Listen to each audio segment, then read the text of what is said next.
Merci Madame la Présidente. Il y a peu, dans le débat public, apparaissaient des paroles du Président de la République qui, à celles et ceux qui demandaient un moratoire sur la 5G, les qualifiaient d'amiches ou de partisans de la lampe à huile. Mes chers collègues, il n'y a pas de pire posture obscurantiste que de nier la science.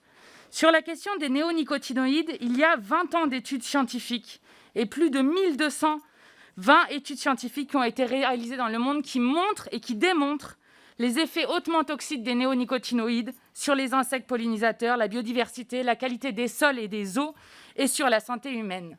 Hier, si vous lisiez Libération, il y avait une soixantaine de chercheurs internationaux qui viennent de 24 pays différents, de 4 continents différents, qui qualifiaient ce projet de loi de grave erreur et qui rappelaient qu'il y a 2 ans, ils étaient invités à l'Assemblée nationale pour saluer l'application de la loi de 2016 en attestant justement de ses effets néfastes.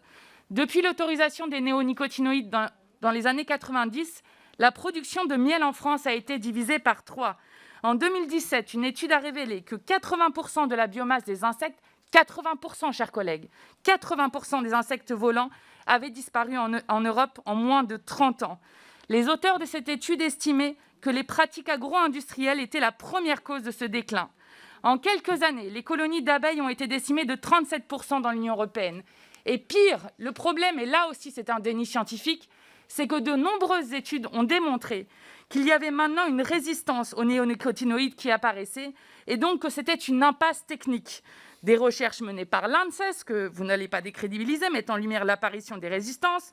En 2008, on estimait que plus de 550 espèces d'insectes étaient devenues résistantes à un ou plusieurs insecticides, parmi lesquels une quarantaine avaient déjà développé une résistance. Les alternatives existent. On ne peut pas être dans un déni scientifique tel que celui-ci. Nous savons tous les dégâts que créent les néonicotinoïdes. Nous ne pouvons pas accepter une dérogation qui serait une régression, alors que la France avait pris une décision qui était exemplaire et saluée comme exemplaire dans le monde entier.